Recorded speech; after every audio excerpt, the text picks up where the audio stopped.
Hey there.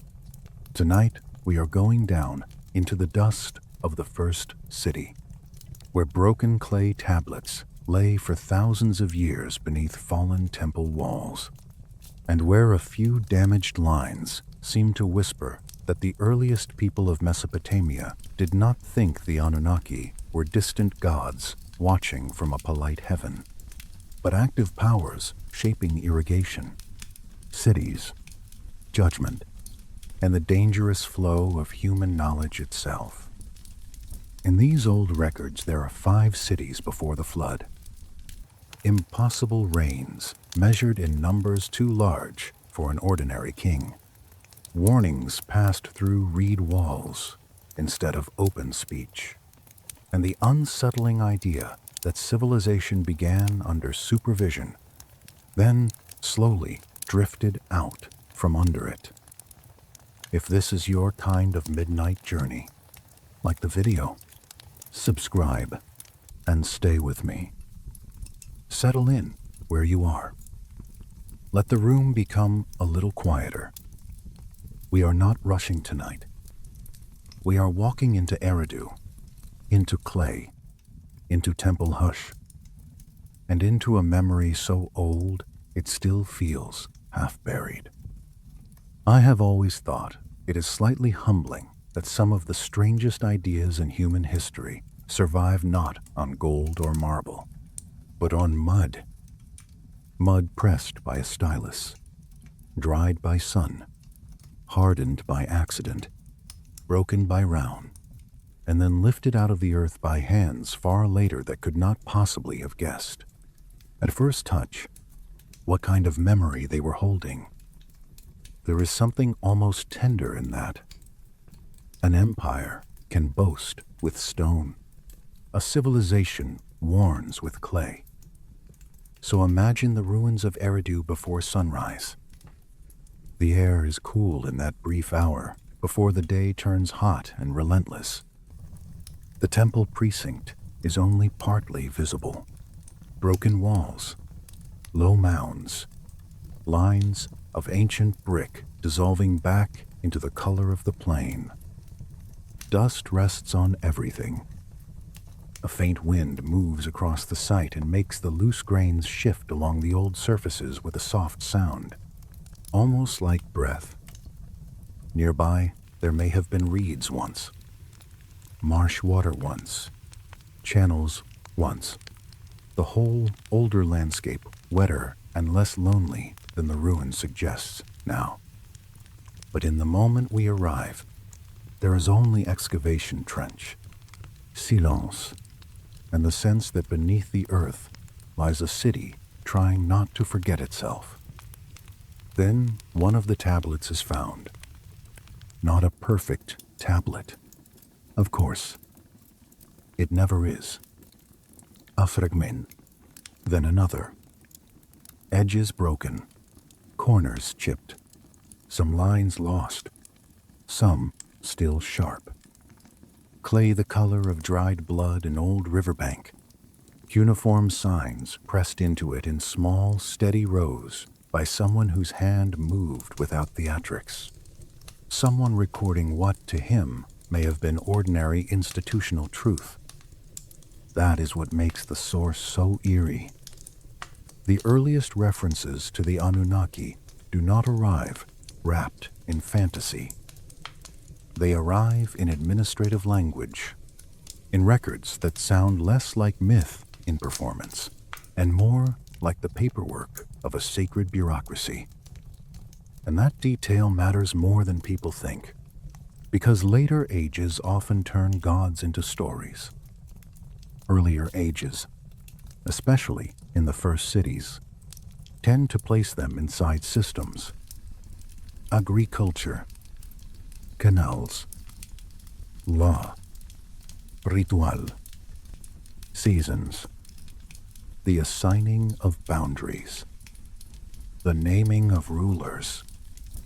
In the source, the tablets from Eridu present the Anunnaki not primarily as colorful divine personalities, but as those who decree the fates, watchers of cosmic order.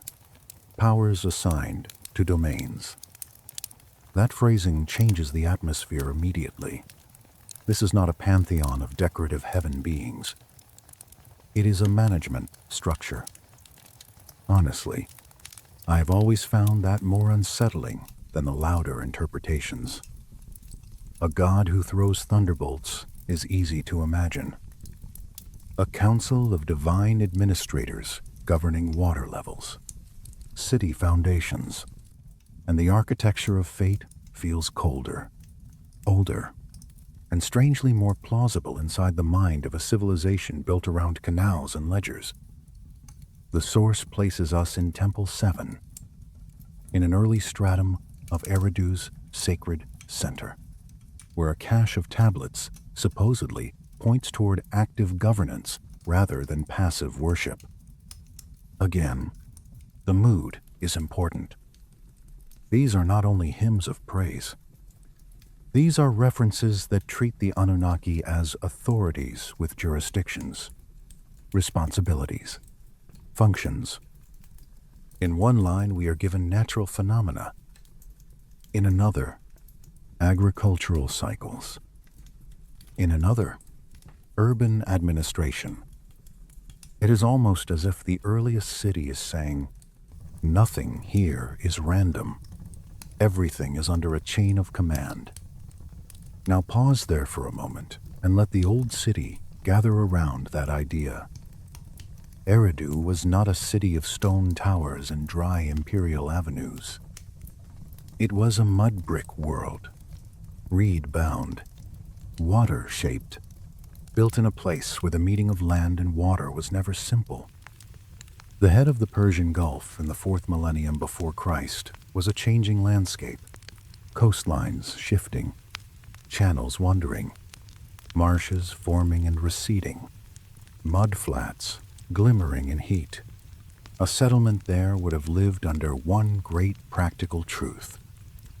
If water is not governed, life collapses. Too little, and everything dries into failure. Too much, and everything drowns. Wrongly directed, and fields sour. Stores fail, labor is wasted. The city begins to weaken from below. In such a world, cosmic governance and hydraulic order would feel like cousins. That is why the earliest references to the Anunnaki fit this setting with such unnerving grace. A first city, anxious around water, deeply dependent on measured order, imagines the higher powers not as distant abstractions, but as administrators of a vast living system. The gods are not ornaments. They are supervisors. The source then brings in Uruk, the Anu ziggurat, and the earliest assembly of the gods. This widens the feeling. Eridu is not alone. The pattern repeats. The Anunnaki form the core of a divine decision-making body. There are protocols. There are jurisdictions. There is hierarchy. I think that word is crucial. Hierarchy. The ancient Mesopotamian world did not imagine the cosmos as spiritual improvisation. It imagined it as layered authority. Heaven above, earth below, waters beneath, cities nested inside all of it, kings below the gods, priests below kings, fields below temples, canals below all human plans. The whole arrangement feels less like free myth-making and more like a civilization projecting its deepest political instinct upward into the sky. Or perhaps, and this is the darker suggestion hiding inside the source, it felt that way because human political instinct had already been shaped by a prior sacred model. That is where the unease begins to deepen. The source wants us to think of the Anunnaki not as late theatrical deities, but as the original framework within which civilization understood itself.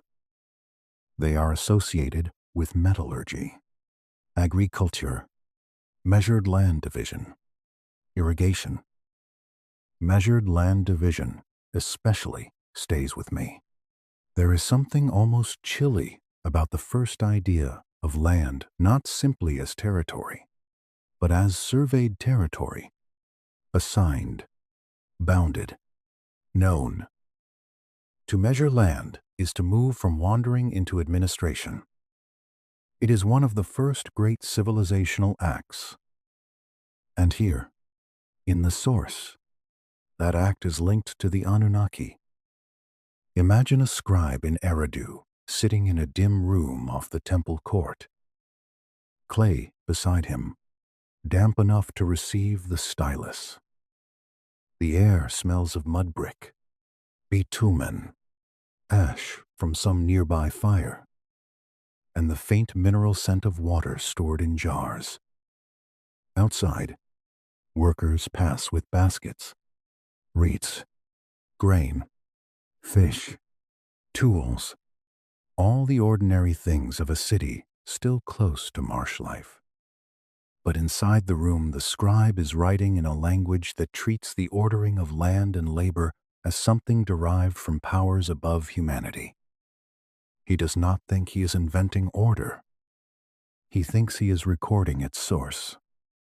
That, I think, is one of the key emotional truths of the whole source. The first city does not sound proud of having invented civilization. It sounds conscious of having inherited it.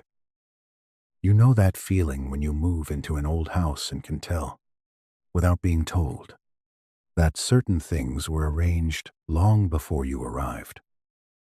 The angle of a door, the groove in a stair, the odd placement of a window that only makes sense at dawn.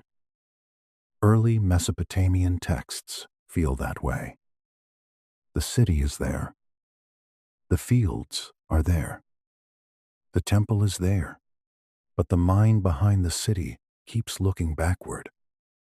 Kingship descended from heaven. The Anunnaki decreed the fates. The gods established the first centers. Human beings are not founders in the fullest sense.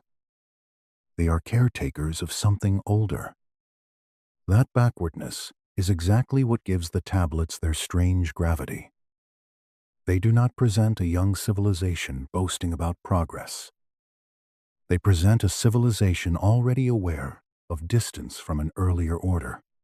The source leans into this by describing how later texts romanticize the Anunnaki, while the earliest records kept them closer to function. That progression makes sense. The farther a culture moves from its foundational experience, the more likely it is to mythologize its origins in richer, more dramatic, more narrative forms. But the first layer often remains dry. Names, duties, jurisdictions, measurements. It is the dryness that convinces. A later poet exaggerates. An early clerk simply writes. That is why the opening movement of the story belongs in Eridu and nowhere else. The first city in memory must first be seen in administrative dawn, not in apocalyptic thunder. We need the clay room, the temple stratum, the scribal hand, the list of functions, the bureaucracy of heaven meeting the mud of earth. And Eridu itself, even outside the tablets, feels like the right setting for forbidden warnings. This was a sacred city of Enki, lord of the Abzu, the fresh water deep beneath the earth. A city where hidden water mattered. A city where knowledge and irrigation and the management of living systems were already fused in the sacred imagination. If you were going to tell a story about ancient warnings tied to flood, Oda, divine oversight, and the boundary between allowed and forbidden knowledge, you would begin exactly here, where city, water, and divine intelligence already stand in tight relation. The source even gives us the number of tablets: fragmentary, partial, scattered, and that is part of the mood too. We are not standing inside complete certainty. We are standing inside a broken archive. More than 400 fragments, some mentioning the Anunnaki directly, most damaged, many mute at the edges, all of them asking to be reconstructed across silence. That silence is not a weakness in the story. It is part of the story. Ancient warnings rarely survive intact. They survive as interrupted breath. If you were standing here with me at the trench edge, I think you would feel that more than anything. Not proof in the modern sense. Not neat narrative. Pressure. The pressure of repeated references.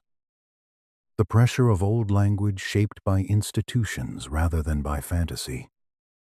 The pressure of a first city already speaking as though order, law, irrigation, and kingship came from above. And the pressure grows once the hierarchy behind these beings begins to come into view.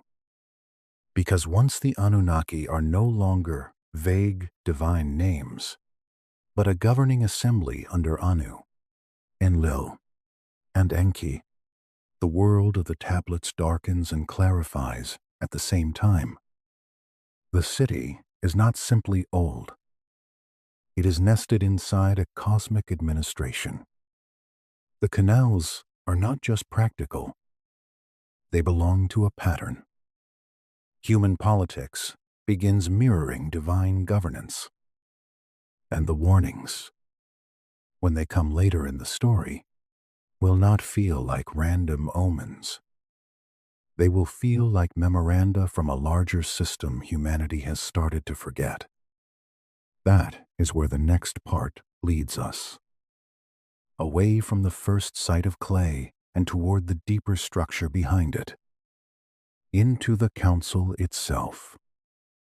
Into the architecture of Anu, Enlil, and Enki. Into the old divine bureaucracy that seems to stand behind kingship, weather, irrigation, judgment, and the first trembling suspicion that civilization was never as independent as it liked to imagine. If the first part of the mystery lives in the clay itself, the second lives in the structure behind the clay.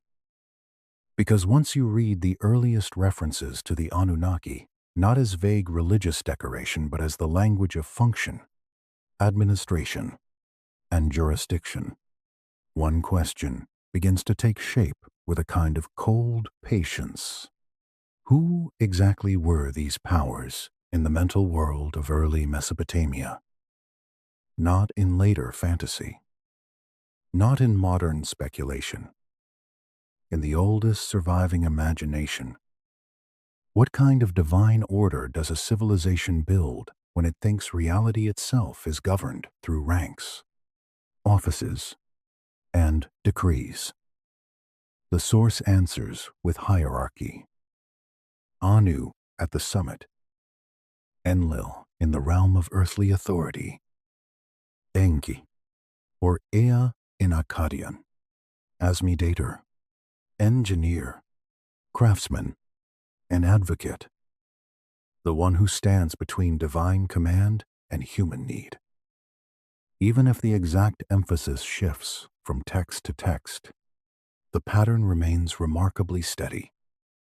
The cosmos is not represented as chaos under many gods. It is represented as layered governance. Authority descends. Duty is assigned. Fate is decreed. Human rulership below is legitimate only if it reflects the ordering above. I have always found that one of the most revealing features of Mesopotamian religion, it is not merely mystical, it is constitutional. Imagine a temple archive at Nippur, where Enlil's cult held extraordinary prestige for centuries. The room is long and shadowed. Shelves or bins hold tablets in grouped stacks. Dust gathers in the corners where reed baskets touch the wall. A lamp sends out a low amber light that never fully defeats the darkness, only persuades it to keep to the edges. The air smells of clay, ash, old wool, perhaps even cedar or some other imported wood, if the room has fittings of quality. A priest or scribe takes down a tablet and reads the names of the gods and their relations to each other, not as random personalities, but as offices. Anu as source of legitimate power, Enlil as executive force in the world below, Enki as technical intelligence, fresh water, craft, the hidden means by which divine intention becomes workable reality. That tripartite structure is not accidental. It mirrors what cities themselves require: legitimacy, administration, implementation. A law must be grounded, issued, and enacted. A canal must be authorized, planned, and built. A king must be recognized, empowered, and advised. Once you see that, the Anunnaki cease to look like a collection of names and begin to look like the sacred prototype of government itself. The source strengthens this by moving from Eridu to Uruk and beyond, showing that early tablets describe an assembly of the gods. An assembly. That word matters. Councils gather when decisions must be made, when competing interests are weighed, when authority is real enough to need procedure. I think that is what makes the earliest material feel so different from later popular images of ancient gods. The atmosphere is not theatrical miracle. It is deliberation. The divine world is imagined almost as a court or palace administration stretched across cosmic scale, and that influences human life directly. Temple records from Babylon and later texts about royal consultation suggest that kings sought the will of Anu, Enlil, and Ea before major decisions. Again, I want to slow that down. Before major decisions: war, building, succession, ritual restoration. The king does not simply act. He consults the divine order. That can be read as piety, and it certainly is.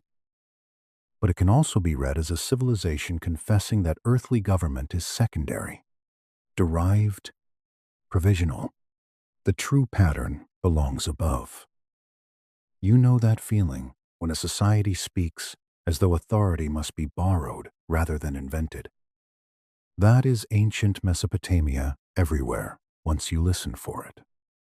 The source also suggests a transition over time, from more direct divine governance in the earliest imagination to priestly and institutional administration later on.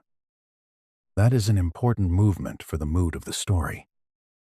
In the beginning, the Anunnaki seem closer, more structurally present, more interwoven with the establishment of cities, fields, and fates. Later, the human institutions remain, but the gods recede into ritual, omen, and mediated consultation. Priests, scribes, temple astronomers, and kings begin carrying out functions once attributed more immediately to the divine assembly itself. There is something quietly melancholy in that. A civilization remembering that its systems once felt closer to the gods than they do now. Honestly, that kind of melancholy may be one of the oldest feelings in history. We came after something. We inherited a pattern. We preserve the offices and rights. But the first immediacy has faded.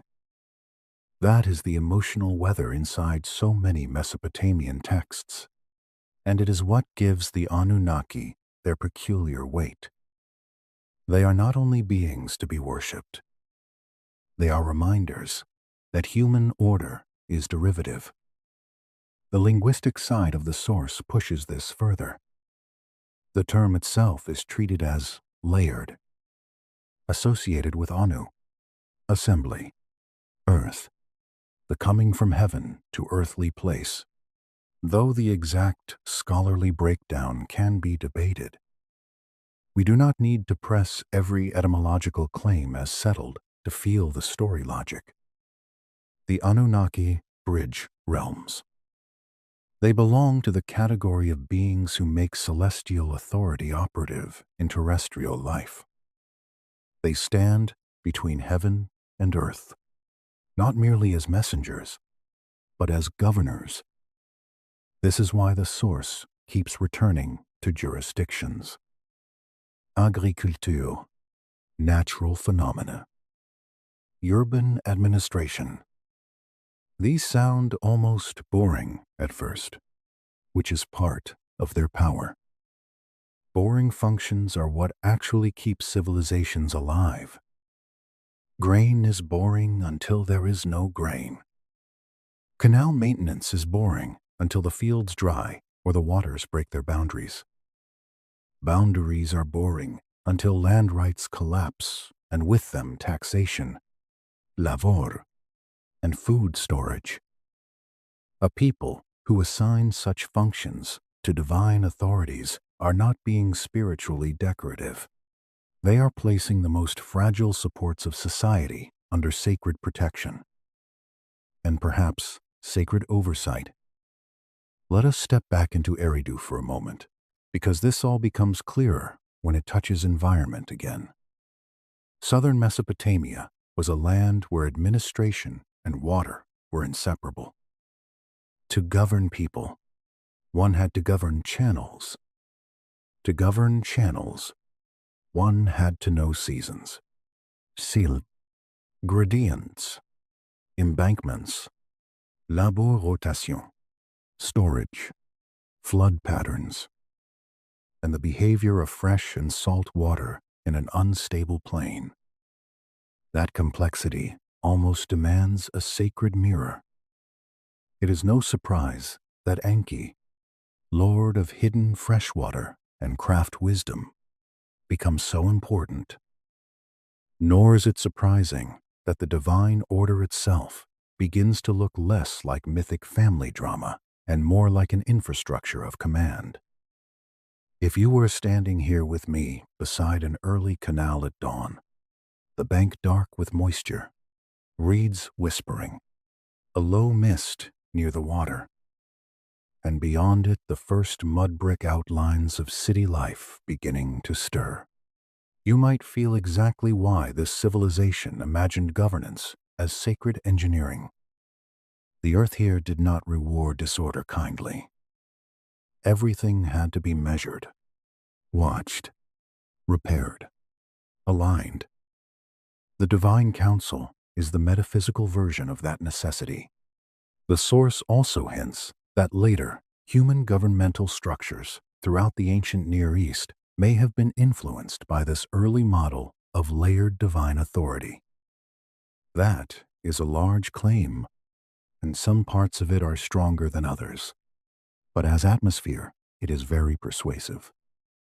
Human rule learned to picture itself under higher sanction.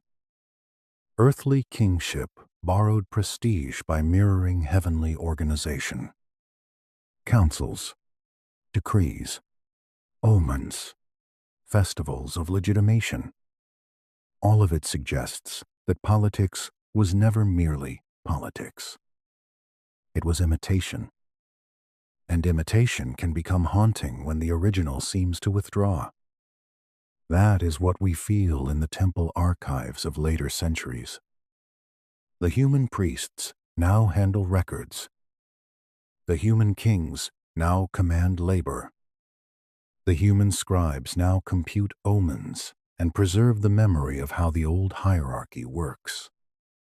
But beneath all of that is the repeated suggestion that once, in the mythic past, the distance between divine administration and human life was thinner. The earliest cities stand closer to the source. Later cities live in maintenance mode. I think that matters for the whole source because it keeps the Anunnaki from becoming cartoonishly spectacular. Their real strangeness is institutional. They are the original order behind the order. They are what the first cities thought they were copying. There is a line in the source about the Anunnaki as those who decree the fates. That line stays with me. Fate in Mesopotamian thought is not merely personal destiny. It is a larger thing. The ordering of conditions. The assigning of rules. The framework inside which events unfold. To decree the fates is to act at the level of world structure. It is not magic in the childish sense. It is constitutional power. So imagine once more a king, perhaps later than Eridu, perhaps in Babylon or another great city, consulting temple experts before a campaign or building project. Incense moves through the air. Clay tablets lie open. A priest recites a chain of divine names. Above all the immediate urgency of politics hovers the older conviction that legitimate action depends on harmony with the council beyond sight. The human ruler may wield a scepter, command troops, and redistribute grain, but he does so only within a frame he believes he did not invent. That is exactly the kind of world in which warnings matter. Because if the cosmos is governed, then disaster is not only weather, it is message. If order descends from above, then collapse may mean a disturbance in the relation between human society and divine law. The source is already preparing us for that. Flood, rebellion, celestial signs, forbidden knowledge, all of it grows more convincing once the governing structure is in place. Catastrophe will not arrive as random chaos. It will arrive as a breach in a managed system. And this managed system extends backward before the flood. That is where the king list begins to call. Once kingship descended from heaven, the text says, it was an Eridu. That sentence may be one of the coldest and most elegant openings in ancient literature. It does not argue. It states, kingship descended. Already the higher order acts first. Then it rests in a city. Then there are antediluvian rulers with reign lengths too vast to fit ordinary history. Already the hierarchy we have been tracing opens the door to a world before our world. A world where governance, city founding, and divine patronage seem almost fused. With that descent beginning to take shape in the dark. Clay tablets in shelves. Priests reading the old structure. Anu above. Enlil administering. Enki mediating. The Anunnaki as council and jurisdiction. Human cities learning to mirror a cosmic government. The whole thing orderly enough to feel unsettling. And just beyond it, waiting with impossible numbers and flood shadow, are the 5 cities before the deluge. where kingship itself first takes visible form in a world the waters will later erase. Once kingship had descended from heaven, the old list says, it rested first in Eridu. That sentence has the stillness of a stone dropped into deep water. It does not argue. It does not persuade. It simply places a weight at the beginning of civilization and lets every later generation feel the ripples. Kingship descended, not invented, not negotiated upward from mud and hunger and local ambition. Descended, given, lowered into the world as though rule itself belonged first to a realm older than men. That is why the antediluvian cities feel so strange. They are not introduced like new settlements in a frontier story. They appear already within order, already named, already aligned beneath divine oversight. Eridu first, then the others, Bad Tibira, Larak, Sipper, Shiruppak. 5 cities before the flood, in the source. 5 centers standing in a world still close to the council of the gods. When later readers move too fast through this material, they tend to notice only the impossible reign lengths, the absurd-sounding spans of rule that make the modern mind smile too quickly. But the deeper unease lies elsewhere. It lies in how calm the list sounds while describing a world no longer accessible. Imagine a scribe in a dim room reading those names aloud. The clay in his hands is cool. The oil lamp near his elbow burns low and sends a thin thread of smoke upward. Outside, some ordinary city life continues. Animal calls, footsteps in dust. Low voices, the work of carrying grain and water and clay. But inside, the names unfold as if they belong to a different atmosphere entirely. Eridu, Bad Tibira, Ladak, Sipper, Shurupak. Places once linked by a sacred order that the flood later broke, though not completely enough to erase their memory. I have always found it moving that the king list never sounds sentimental. It could have. A later tradition might have wrapped these cities in glowing language and paradise colors. Instead, the record remains dry.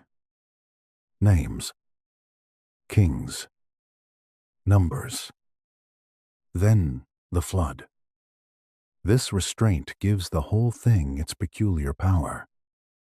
It feels less like myth performed for emotion and more like institutional memory copied by tired, serious men who believed they were preserving something too old to embellish carelessly. And then there are the rains. Alulim, Alangar, Enmenluana, Enmengalana, Dumozi, and Sipa Jidana. In Mendurana, Ubara Tutu. The names pass in a rhythm at once formal and dreamlike. Some reign for tens of thousands of years in the old reckoning. The numbers are too large for ordinary kingship, too large for biography, too large, perhaps, for the human imagination if taken only literally. But even if one reads them symbolically, ritually, dynastically, or cosmologically, their effect remains the same. The pre-flood world is not the same scale as the post-flood one. Something was larger then, more concentrated, more potent, or at least remembered that way. You know that feeling when an old story uses numbers not to count life the way we count it, but to indicate weight. That is what these reigns do. They tell the listener at once that the world before the flood moved under different conditions.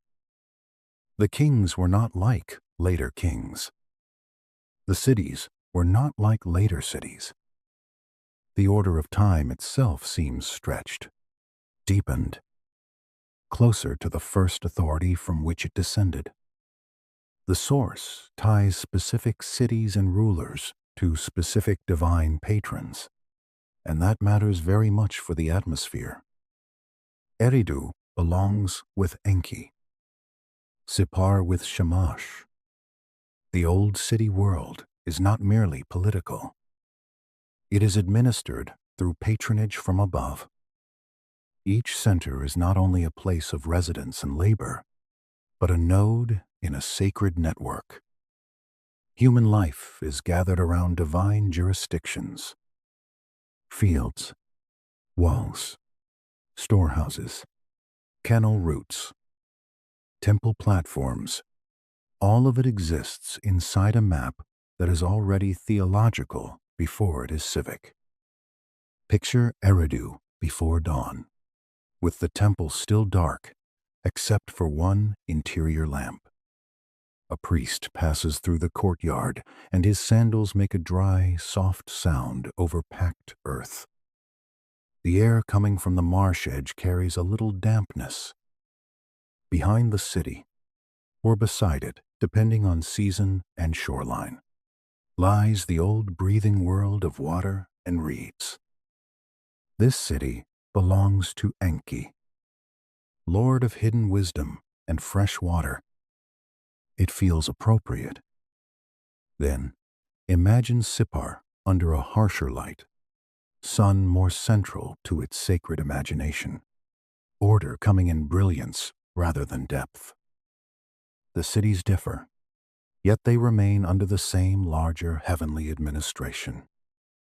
And what is most unsettling is how settled it all sounds.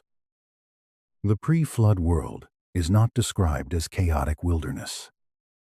It is urban, ordered, numbered, named, structured. Even before the catastrophe, civilization stands. That alone is one of the source's darkest suggestions. The flood did not interrupt a primitive beginning. It interrupted an already formed sacred order. That is where the emotional force of the 5 cities truly lives. They are not just old. They are reminders that history in Mesopotamian memory begins after a rupture. Every later city stands in the shadow of these earlier ones. Every later king inherits reduced authority under the memory of longer reigns. Every later temple exists after a severing from something that felt nearer to the gods. The list is not only a chronology. It is a wound arranged vertically on clay. Honestly, I think that may be why the floodline hits so hard even when read in translation. After the names and the numbers, after the cities and the kings, the text reaches its dividing sentence. Then the flood swept over. Few lines in ancient literature are so simple and so devastating. No flourish, no thunder, no lament, only the break. Before, one order. After, another. Let that sentence settle for a moment. Then the flood swept over. It is the kind of line that makes the silence after it feel wider than the words themselves. You can almost imagine the scribe pausing before impressing the next wedge. Because whatever came after this sentence was still the world of the scribe. But the world before it belonged to a lost depth no copyist could ever fully recover. The source also places great importance on the distinction between pre-flood and post-flood rule. After the waters, kingship descends again, but the scale contracts. Human life feels shorter. The world feels administratively thinner. The old proximity to divine order remains in ritual and theology. But something has clearly narrowed. That narrowing is one of the recurring motifs I would never want to lose in expansion. The shrinking numbers, the shortening ages, the world after catastrophe feeling not only damaged, but diminished in scale. If you were standing here with me in imagination before one of those king list tablets in a museum case, the first thing you might notice would not be the names. It might be the numbers.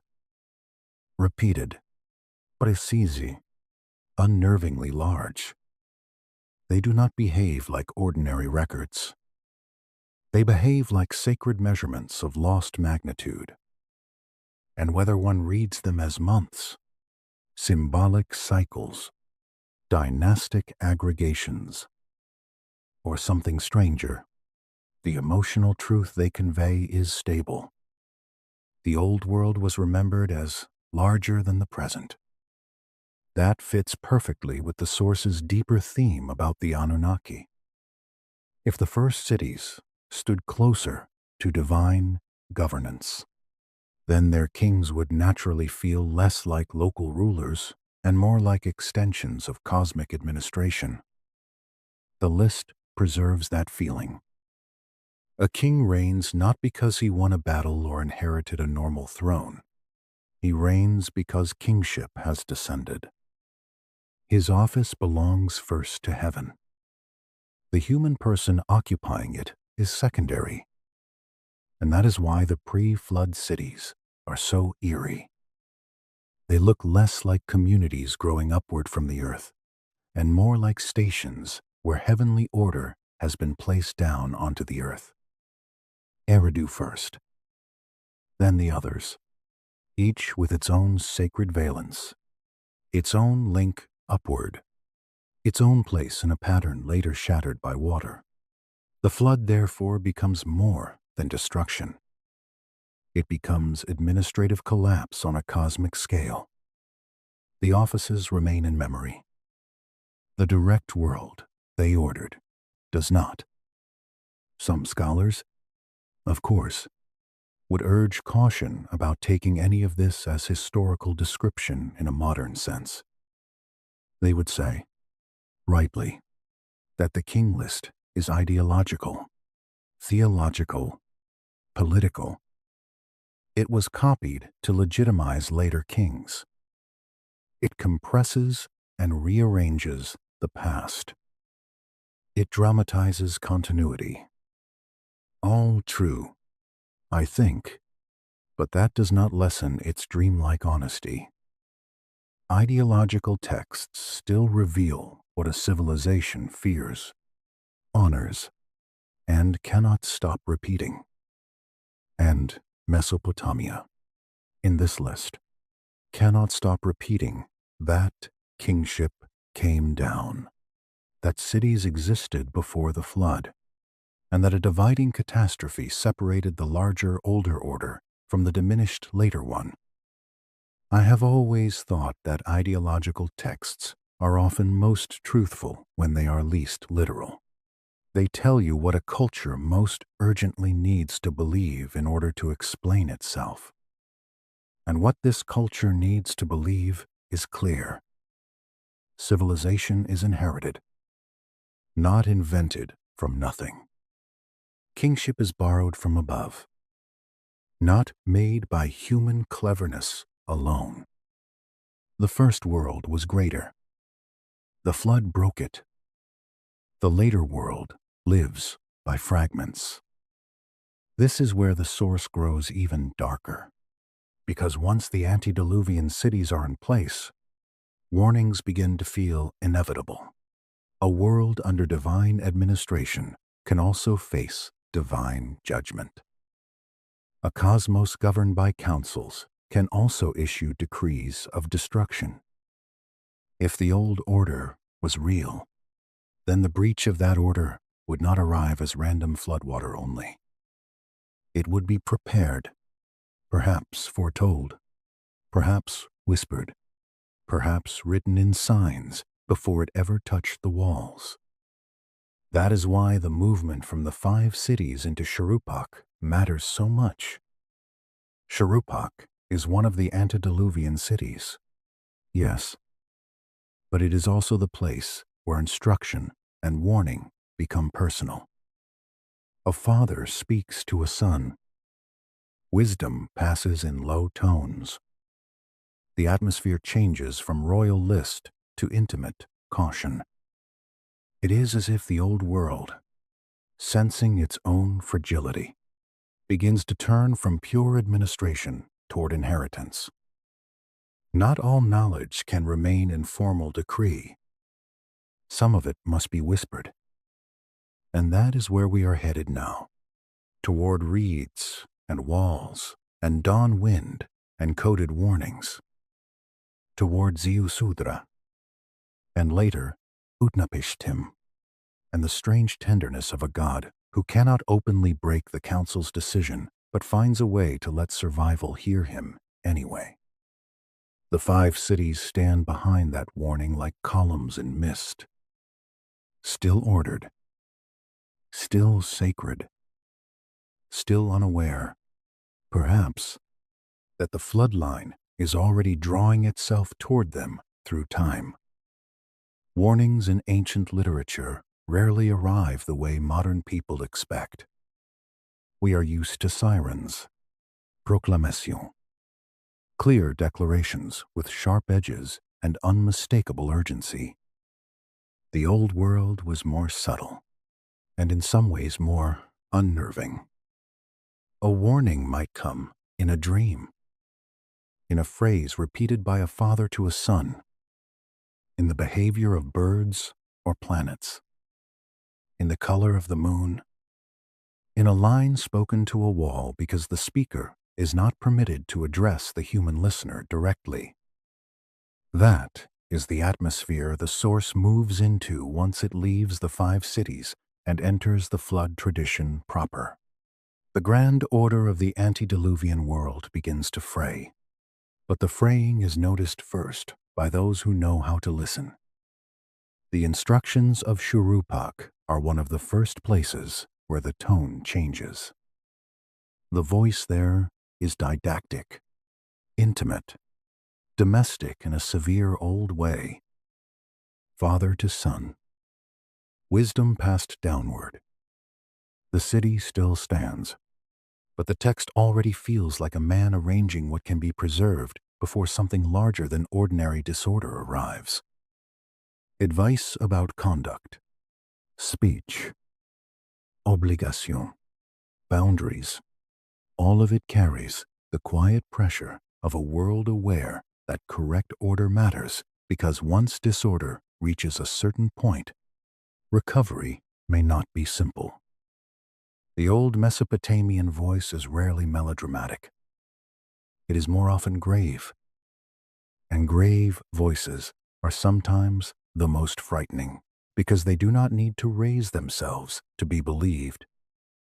Imagine Shuruppak in the first gray of morning. Courtyard still cool. Reed mats damp at the edges from night air. The smell of mud brick and hearth ash lingering low to the ground. Somewhere, a man speaks to a boy or young man in tones too ordinary for prophecy if heard from a distance. And yet those tones carry instructions the way dry clay carries impressions. Carefully, permanently if possible. The city does not know yet that it is near a threshold. Or perhaps some do know, but only in the form of unease, a feeling that the world has started leaning toward judgment. That is where Ziusudra enters. The source treats him as the oldest flood survivor in the Sumerian framing. And that matters because he is not introduced as a conquering hero. He is a receiver, a listener, a man positioned where warning can reach him.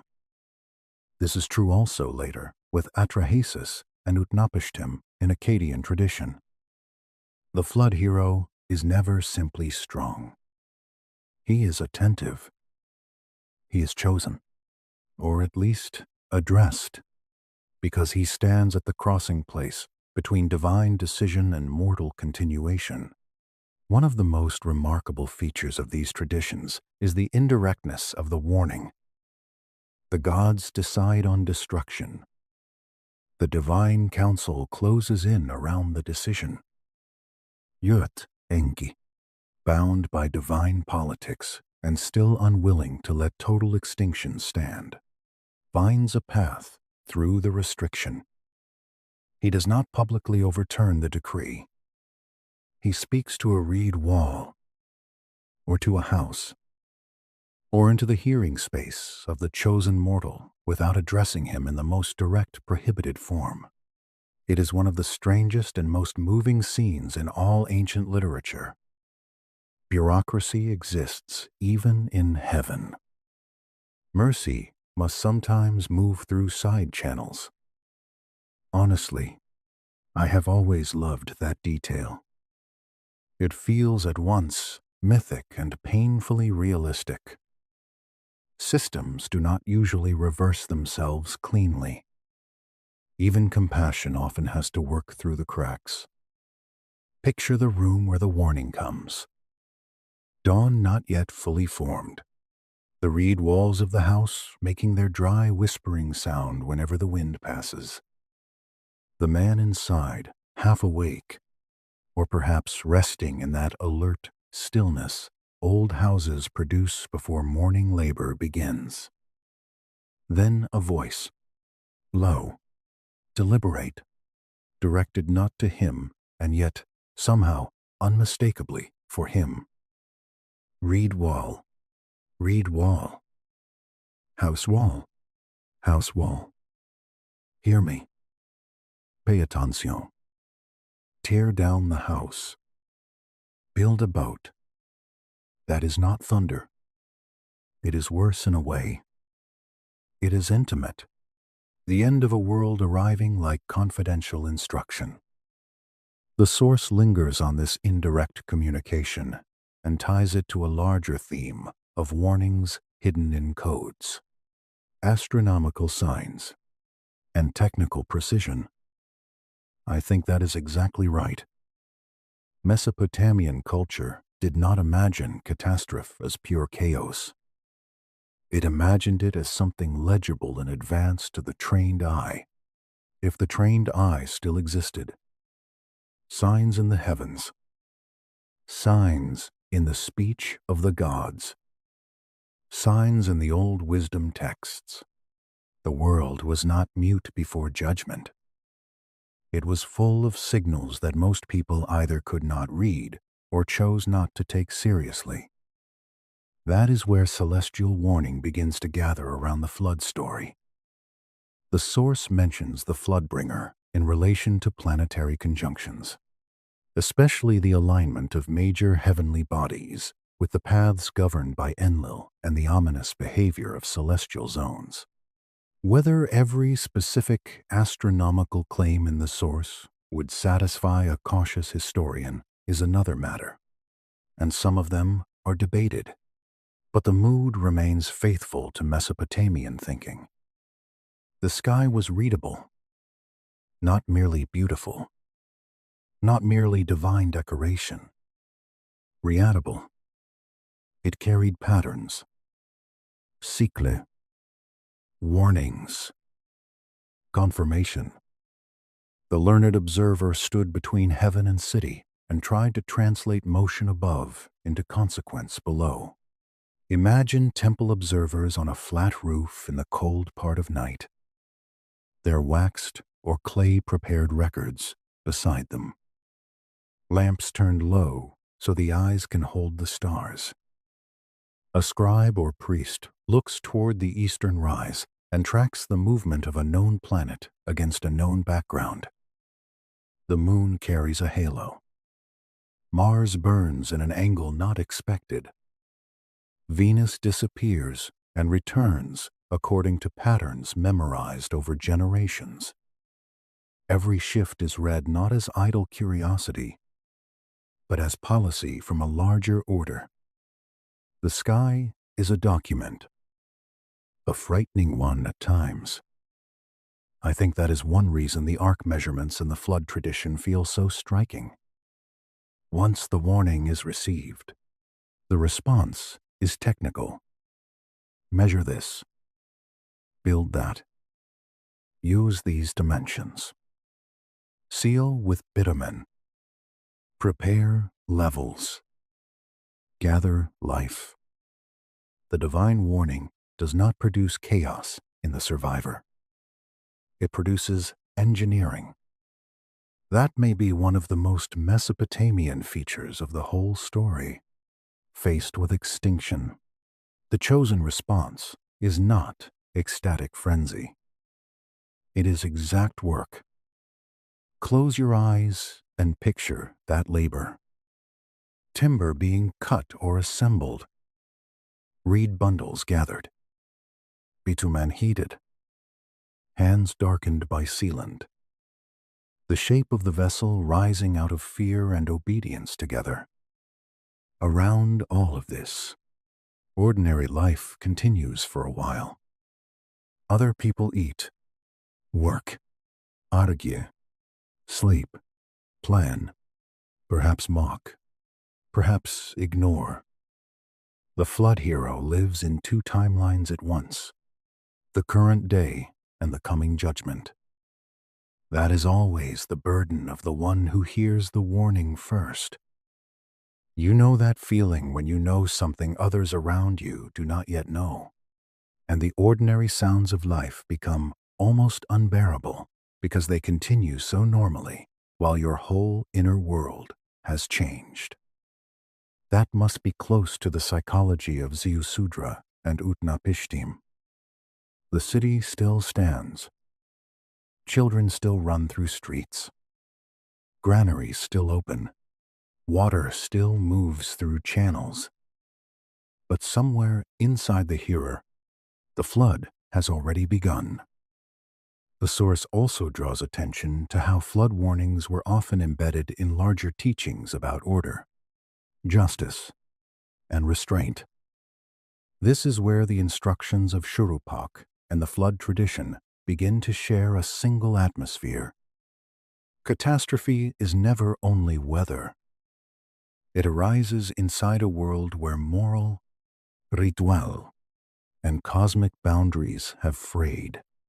The city does not collapse merely because rivers are strong. It collapses because order at multiple levels has been breached. That is what gives the warnings their strange force. They are never just practical advisories. They are ethical alarms. This is also where the source's darker tone becomes more explicit. Human beings in the antediluvian world are not simply unfortunate. They are loud, overreaching, excessive, disordered, or otherwise in violation of the balance the gods had intended. Different versions handle the offense differently, but the pattern remains. A world under divine administration can forfeit its stability. Once that happens, warning is an act of mercy, but also an act of accounting. That theme becomes even stronger when the source folds in celestial timing. The learned observer, whether priest, scholar, or divine intermediary, does not merely hear a voice.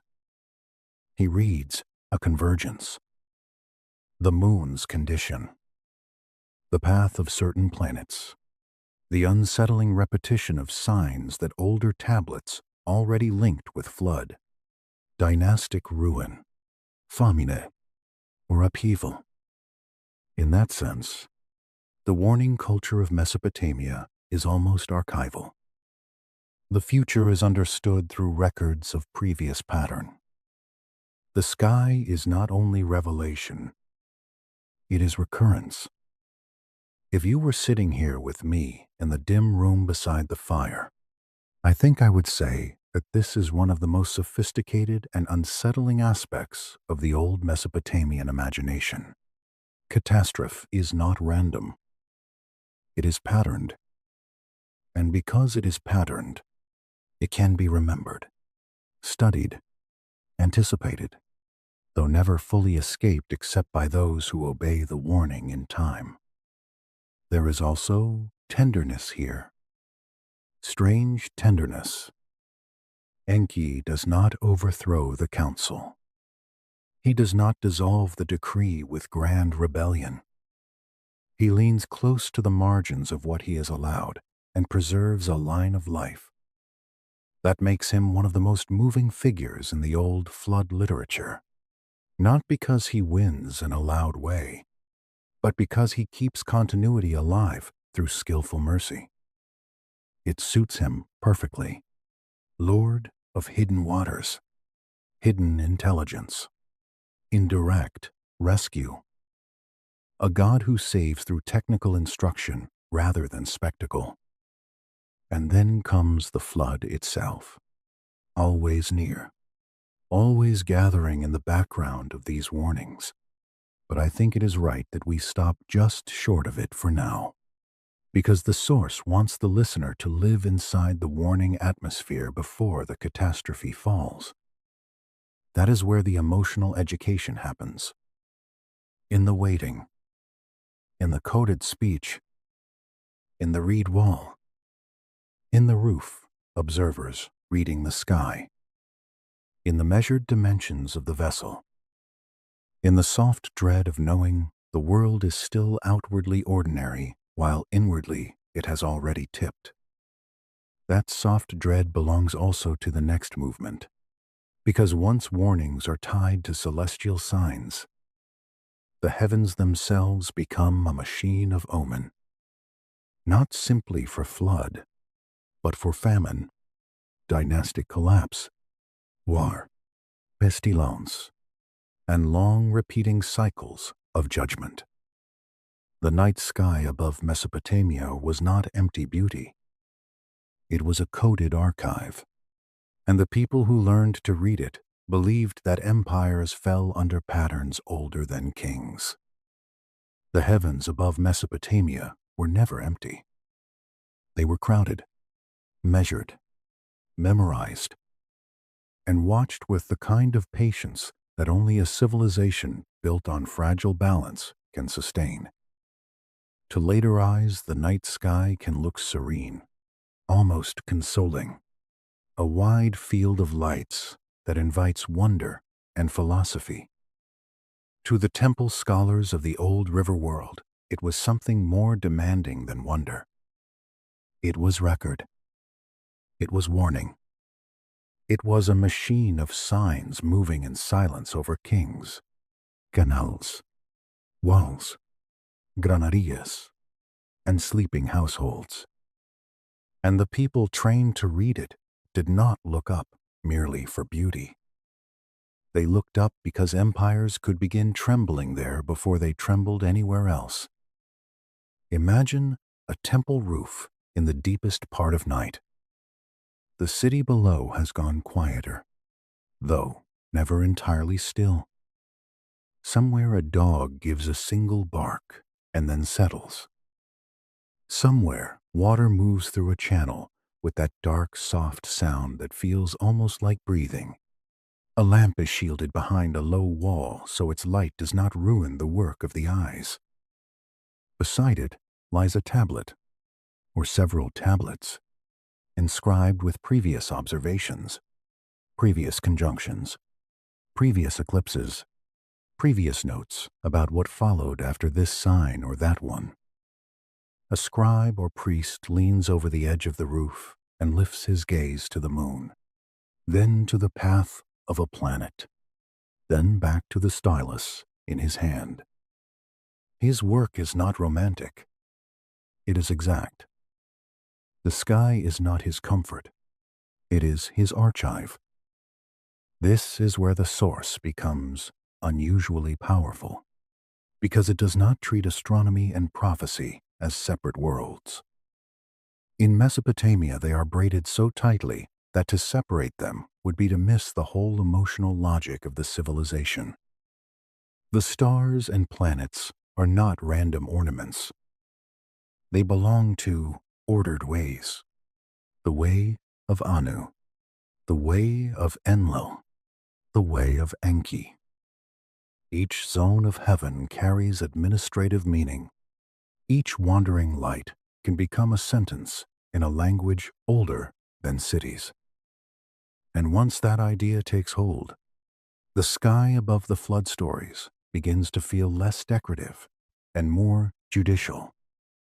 The Mul Apin tradition belongs here like a cold lantern. The source treats it as a great codification of celestial knowledge. The stars divided, the courses named, the risings measured, the calendar aligned against a larger and more dangerous order. Whether every later claim attached to it is equally solid is debated. Of course, scholars differ on how much predictive catastrophe language should be read directly into every observational text. But the overall atmosphere is beyond dispute. Mesopotamian scholars tracked the sky as if the fate of states depended on it, because in their view, it did. And perhaps that is the most haunting thing about all this. The sky was not simply above history. It was entangled with it. There were signs in the moon, in halos, in eclipses, in the erratic or especially striking movements of Jupiter, Venus, Mars, and Saturn. There were conjunctions that drew attention, absences that mattered, returns that were carefully noted because the return of a light could be tied to the return of a pattern on Earth. Famine, flood, war, death of a king, rebellion in the provinces, temple corruption, disease in the fields. The source speaks of these as though the heavens were a warning system. And that is exactly how many of the old omen texts feel when read slowly. Not modern science in the strict sense, but not primitive chaos either. A civilization trained to compare celestial irregularity with terrestrial consequence across generations. If you were standing here with me on that roof, in the chill just before dawn, when the air is sharpest and the stars begin their slow surrender to the coming light, I think the first feeling would be not terror but concentration. The old observers were not shrieking at the sky. They were counting, watching, comparing. They had seen enough repetition, or believed they had, to know that disorder above could preface disorder below. A lunar halo was not just a halo. It was a question. A bright wandering star in the wrong place at the wrong season was not only beautiful, it was a tension in the fabric. You know that feeling when a room changes before anyone says why? That is what the sky was like for them. A room changing. The source also folds the flood into this larger sky logic, suggesting that planetary alignments and celestial cycles were remembered as precursors to overwhelming natural upheaval. Some of that is speculative, and we should let it remain speculative. We cannot be sure which exact observations ancient readers associated with what exact flood scenario in every period. But we can say with confidence that Mesopotamian omen literature treated heaven and earth as deeply linked. Flood, famine, dynastic collapse. All these belong to a world where signs could be read in advance, at least by those who kept the old records and knew how to listen. That makes the flood warnings feel less isolated and more systemic. The reed wall speaks. The arc is measured. The city continues in ignorance. Overhead, the sky itself may already be shifting into omen. The whole world becomes a document of approaching judgment. I have always thought that the emotional burden of this system must have been enormous for the people tasked with reading it. Imagine recognizing a pattern that older tablets linked to catastrophe. Imagine making a note. Imagine advising a king who may or may not want to hear it. Imagine knowing that if the sign is real, then the machinery of the cosmos has already begun moving towards some painful correction, and all your city can do is prepare. Interpret, sacrifice, perhaps delay, perhaps endure. There is no triumphant feeling in that. Only gravity. This is why later chronicles from Babylon, Nippur, Nineveh, and Uruk become so interesting in the source. They do not merely preserve observations. They preserve consequences. A king dies after a certain sign. A dynasty weakens. An invasion follows. Harvest fails. Temple confidence wavers. The old pattern tightens itself over centuries until the scholar on the roof is no longer just an observer of lights, but a reader of continuity. The sky is teaching the same lesson again and again, if the living will notice. There is a phrase in the source that lingers with me, the idea that the night sky functioned almost like a coded archive. I think that is exactly right. An archive is not only a storehouse, it is a memory system. And the sky, in Mesopotamian thought, was memory in motion. Not static tablets on shelves, but moving signs repeating the larger order from which earthly systems derived. If a civilization was drifting toward imbalance, heaven might speak first. This creates a very particular kind of quiet dread. Not panic, not Hellas.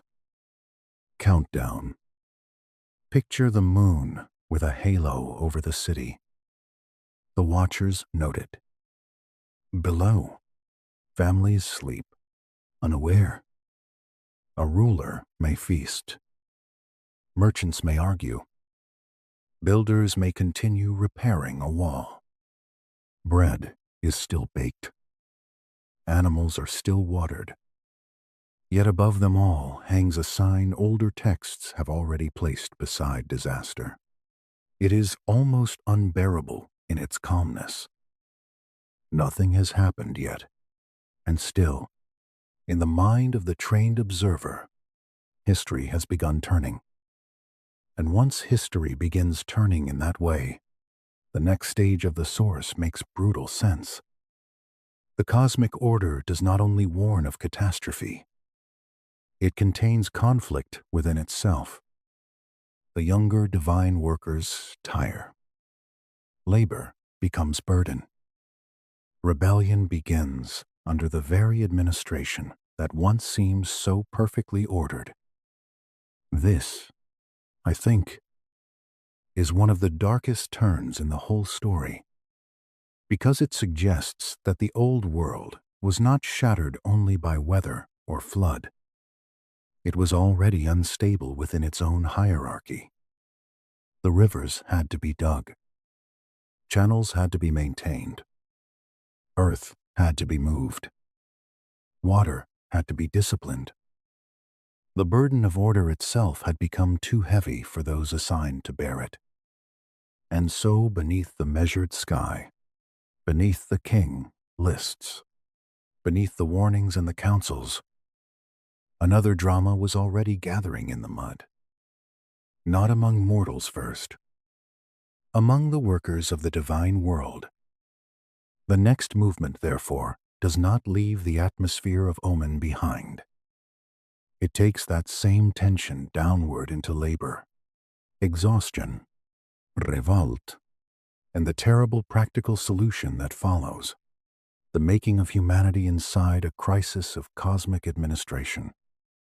Long before humanity appears in the old story as a settled and self-important species writing laws, building walls, and congratulating itself on civilization, the source places another image beneath everything, the image of labor.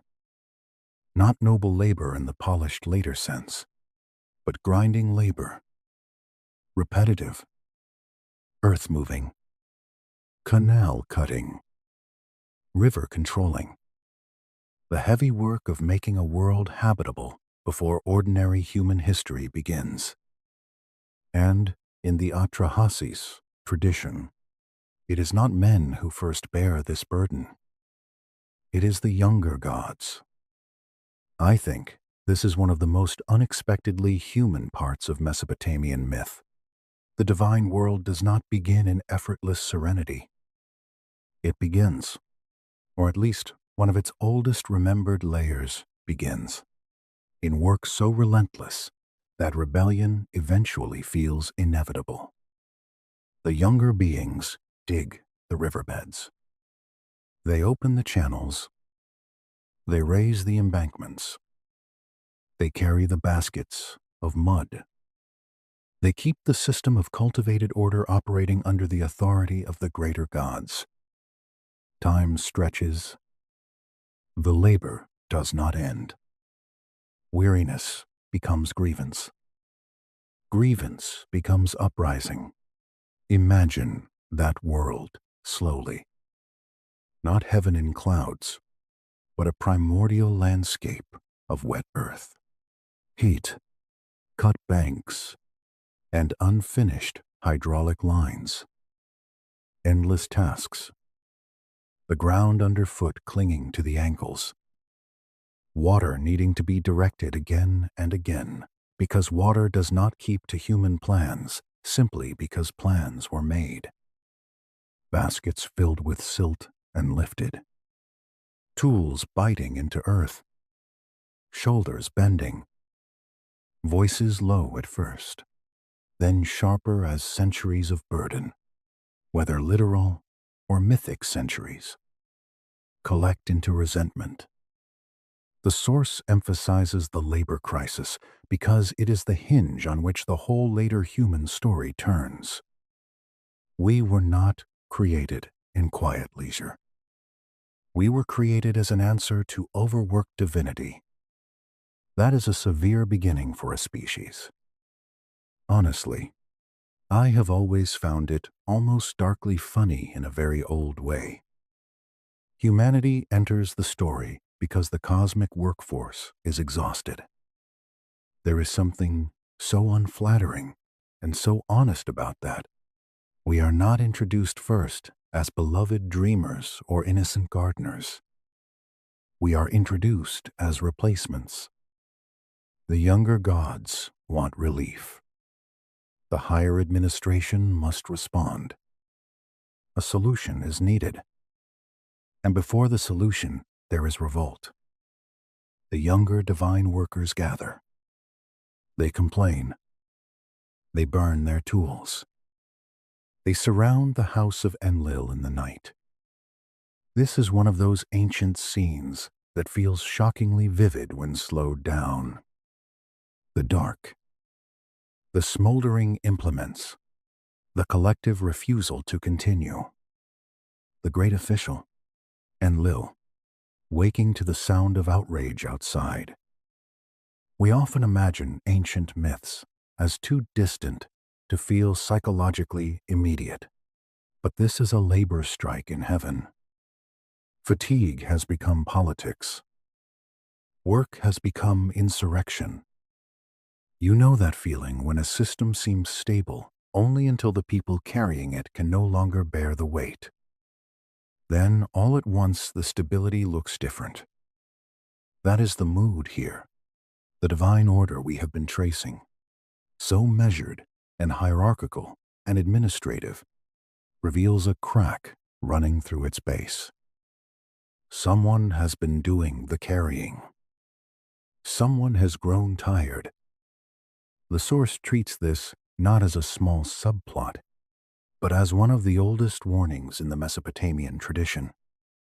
Order can become extractive. Power can become too remote from the burden it demands. Even a sacred system can produce crisis if labor and authority separate too far from one another.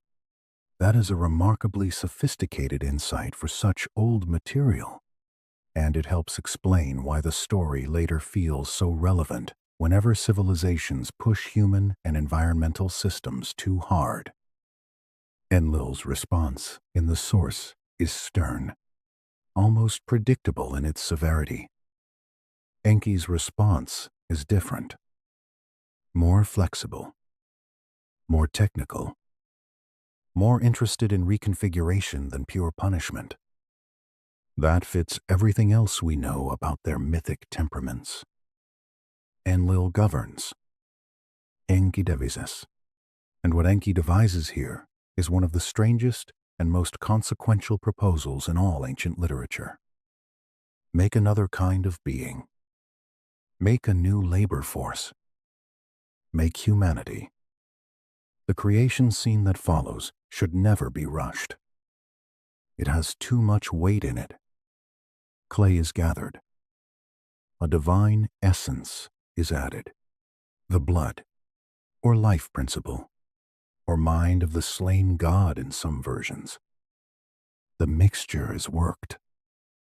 The first humans are shaped from earth and divinity together.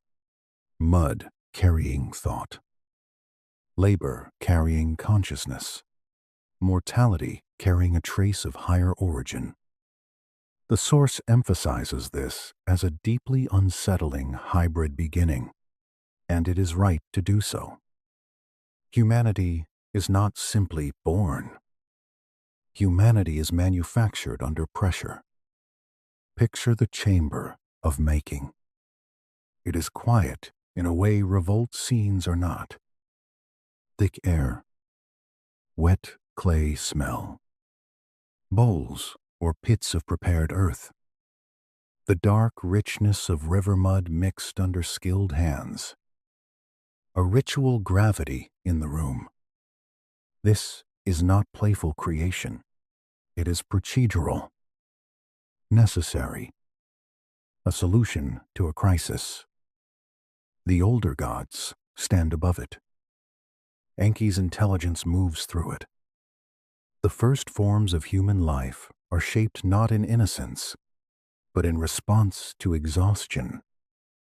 That changes how everything after it feels. If the source is right in emphasizing this, and I think it is, then the ancient Mesopotamian memory of humanity begins with burden already built in.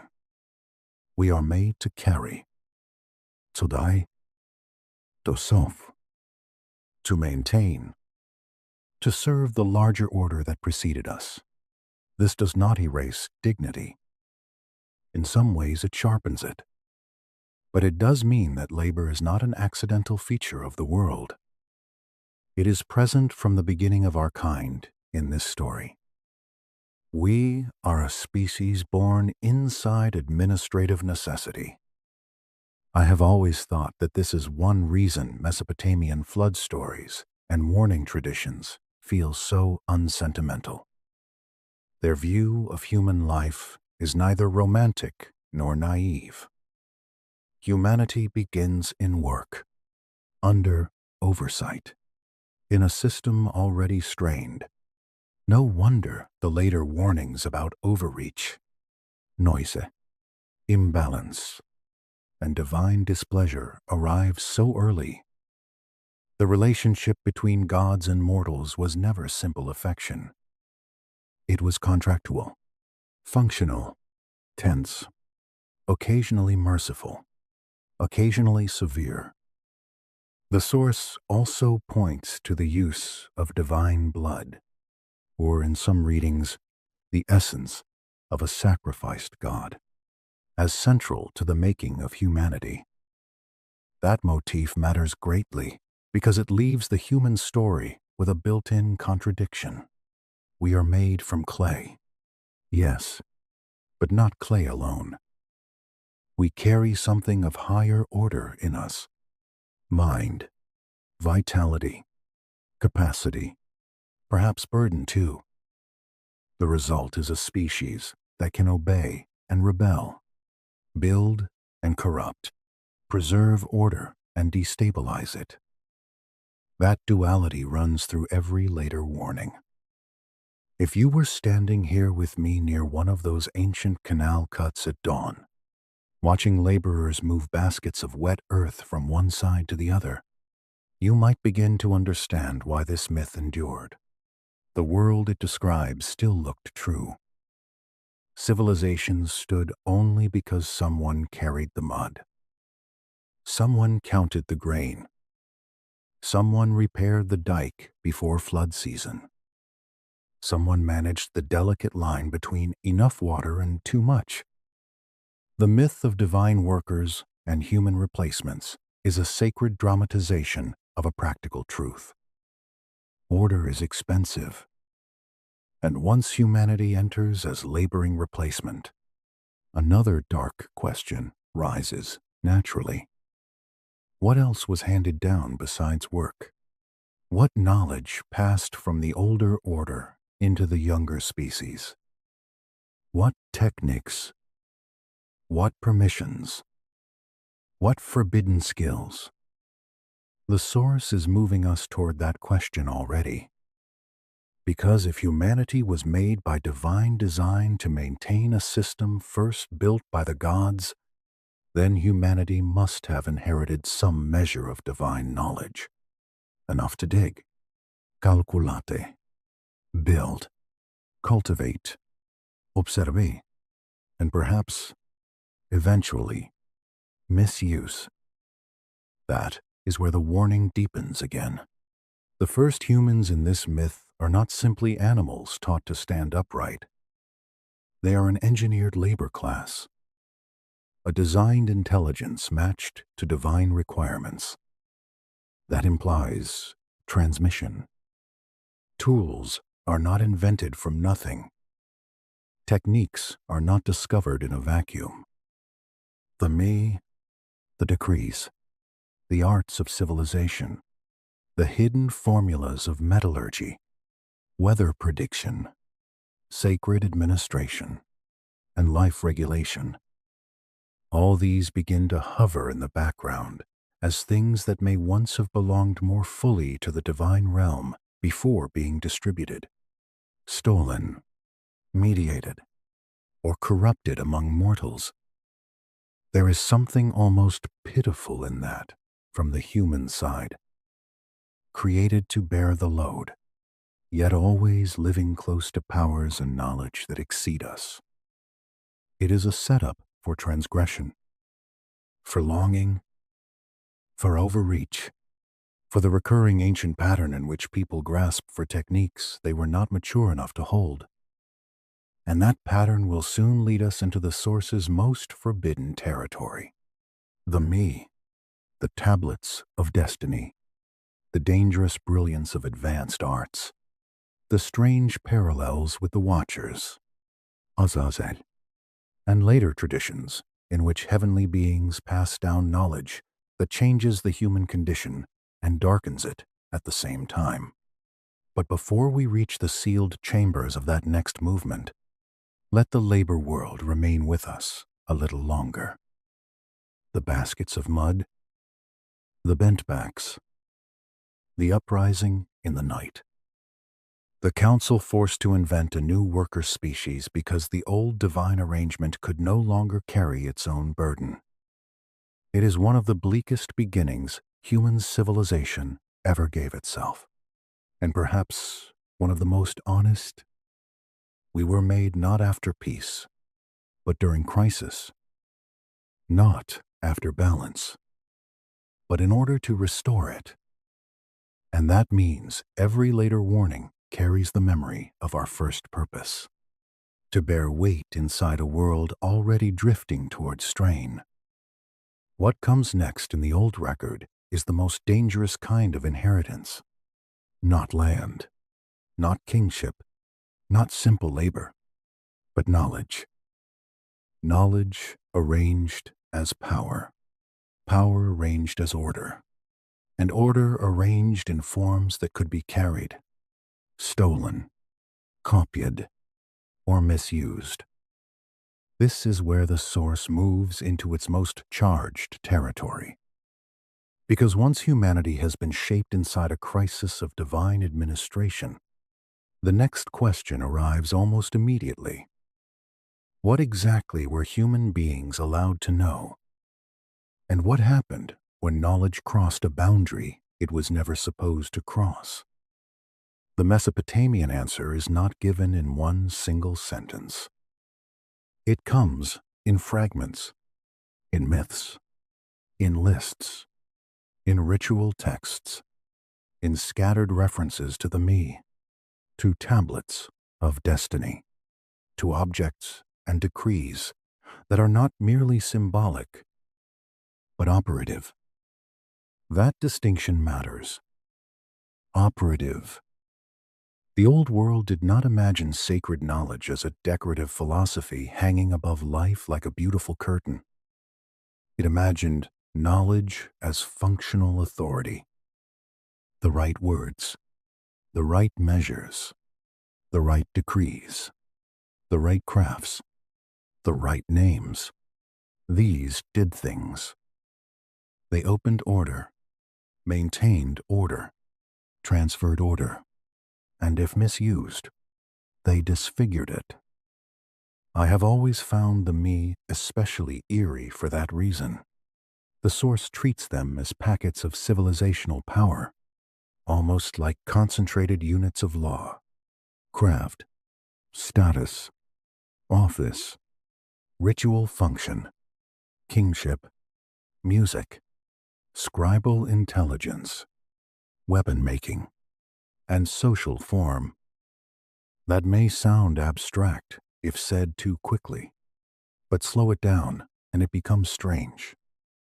Imagine a world in which the arts of civilization are not inventions that emerge gradually from human experimentation, but powers held in reserve, distributed, transferred, and sometimes stolen from the divine sphere. That is not modern progress. That is sacred technology. Picture a chamber in Eridu or another early sacred center. The walls cool at dawn, the clay floors swept, the air carrying the mineral scent of stored water and old bitumen.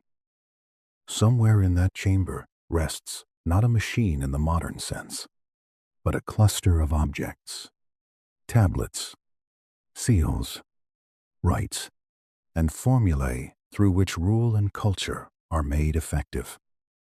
A scribe enters with careful hands. A priest speaks softly. A decree is copied. A ritual is performed. Nothing flashes. Nothing explodes. Yet in the old imagination, this is where civilization is transferred from potential into action. It is all so quiet that it becomes more unsettling, not less.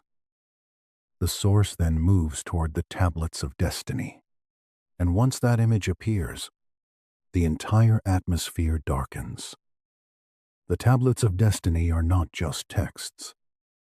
They are instruments of cosmic authorization. Whoever possesses them, or properly holds authority over them, gains command over the lawful arrangement of the world. Destiny itself becomes administrable. I think that may be one of the coldest ideas ancient religion ever produced. Not fate as blind force. Fate as a thing that can be held, assigned, confirmed, and perhaps taken. If you were standing here with me in imagination, and if I could place one of those tablets before you in the half-light, I think your first feeling would not be wonder in the simple sense. It would be caution. Because an object that holds the right to order reality is not neutral. It is too powerful to be merely admired. It must be guarded, or hidden, or restricted. And once something so potent exists, the fear of theft becomes inevitable. That is where the source becomes almost prophetic in its own dark way. Forbidden knowledge is not dangerous only because it is powerful. It is dangerous because it changes the relationship between the human world and the limits placed upon it. Metallurgy, weather control, life extension, hidden biological craft, the shaping of war, the use of divine metals, the secret of the furnace. All of these appear in the source, as if they were not simply discovered, but transmitted, mediated, or leaked across boundaries. Some of that language is speculative, and we should let it remain so. We cannot turn every reference into a literal blueprint, but the emotional pattern is very clear. The old world repeatedly remembers a class of knowledge that feels too advanced, too heavy, too morally unstable to belong safely in ordinary hands. You know that feeling when a tool is so powerful that the real question is no longer whether it works, but whether the one holding it should be trusted with it. That is the moral weather here. Mesopotamian myth does not fear intelligence itself. It fears intelligence severed from proper order. This is where the parallels to the Watchers become so compelling in the source. In one tradition, heavenly or semi-divine beings pass down arts that alter the human condition. Metalworking, weaponcraft, adornment, occult knowledge, dangerous techniques. In the Mesopotamian material, the transmission is not framed identically, but the pressure is similar. Knowledge belongs first to the higher order. Humanity receives some portion of it for survival and civilization. Then comes overreach, theft, corruption, imbalance. The pattern is not exact sameness, but it is close enough to hum with recognition. Imagine a furnace burning deeper in the night than any ordinary household fire. The clay lining of its mouth dark with heat. A worker, priest, or forbidden teacher feeding it carefully, not with the ordinary rhythm of bread or pottery, but with the patient intensity of someone trying to extract from earth a secret the earth does not easily surrender. Metal softens. Something bright emerges. A blade, a tool, a fitting, a seal, a possibility. Civilization advances. So does danger.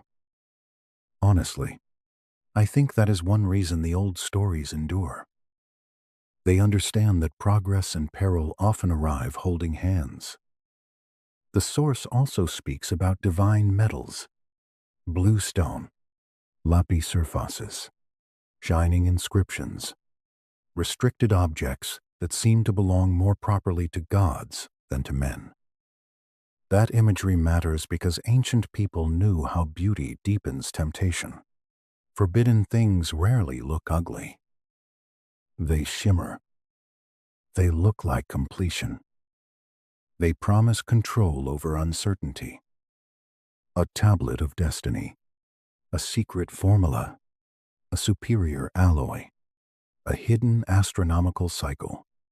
Each of these offers the same seduction. Hold this, and you will know more than others.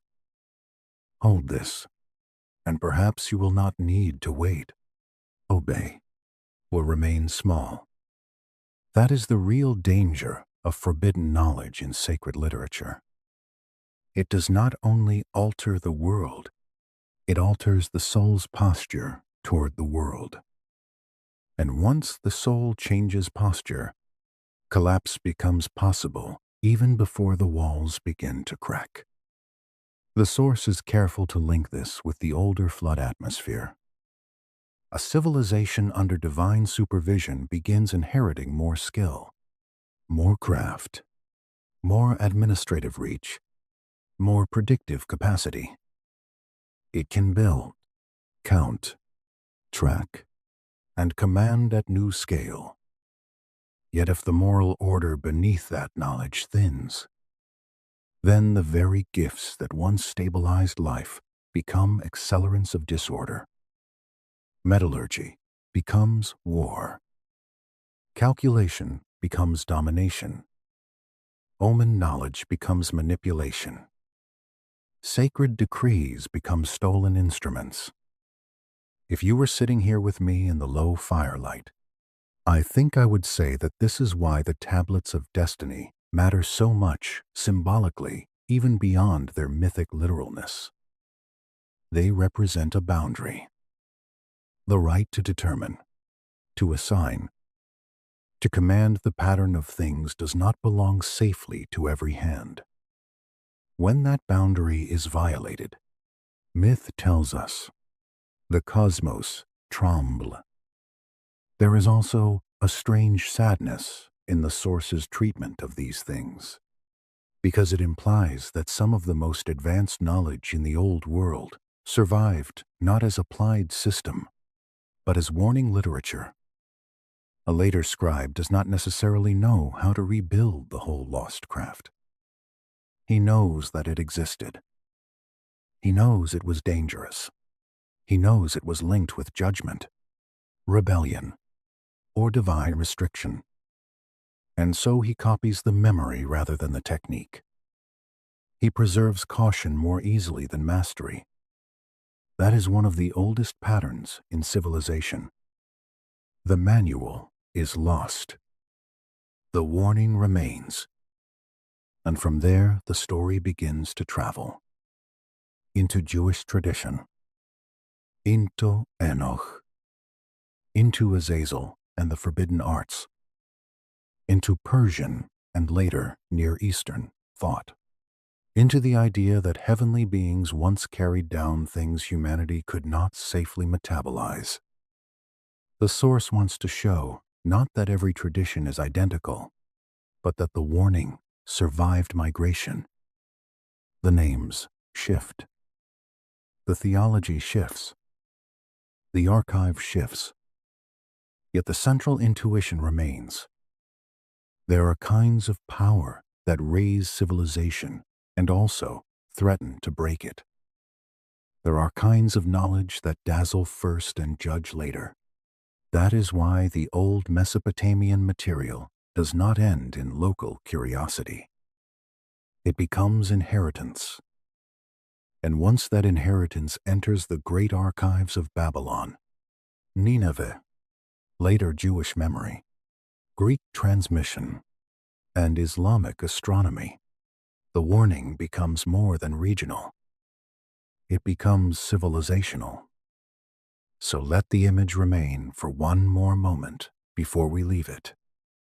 A dark chamber, a blue stone surface, gold signs or old wedge marks, a hand reaching too close, a secret crossing a boundary, the room quiet enough that the danger feels almost calm.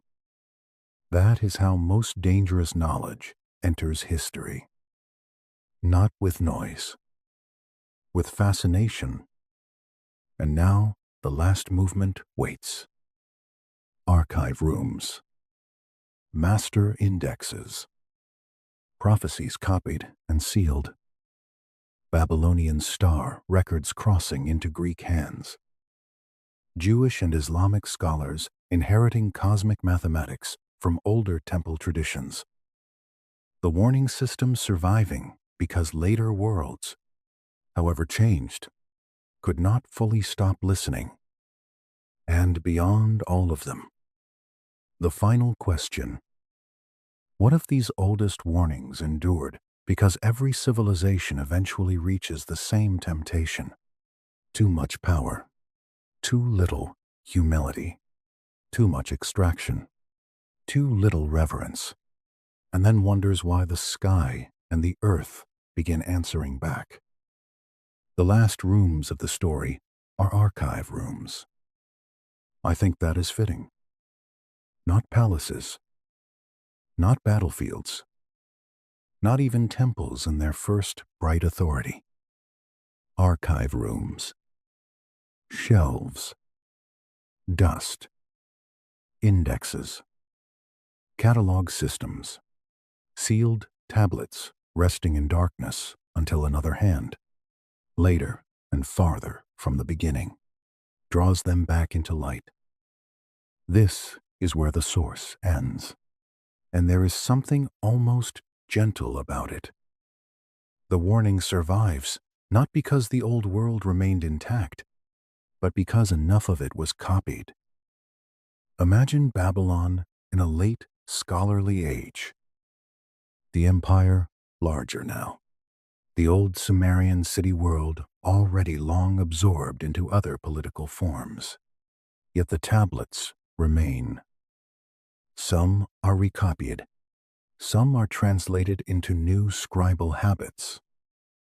Some are indexed, grouped by omen series, by celestial type, by ritual category, by matter of kingship or flood or eclipse.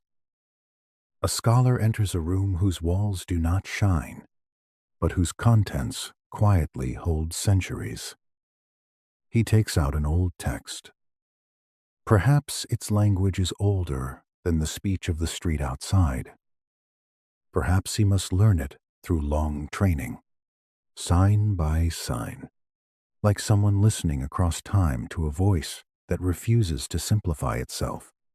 He copies, not because curiosity alone drives him, because the order of the world may still depend on remembering.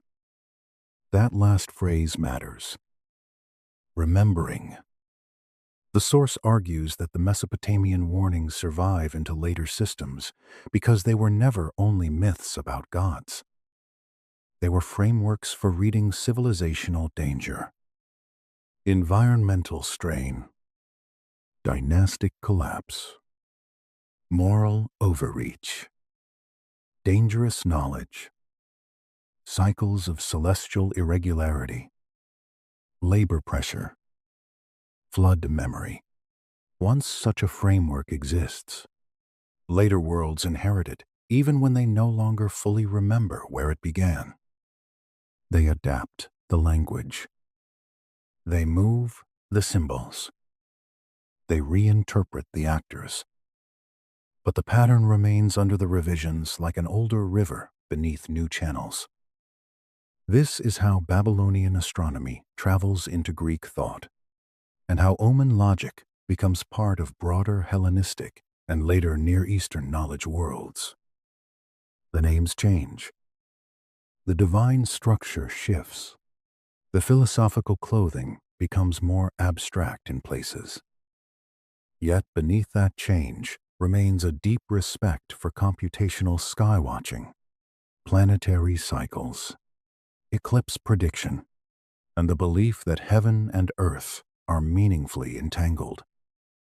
The source treats this as a long line of continuity, and while some details of influence can be debated, the larger truth is hard to deny.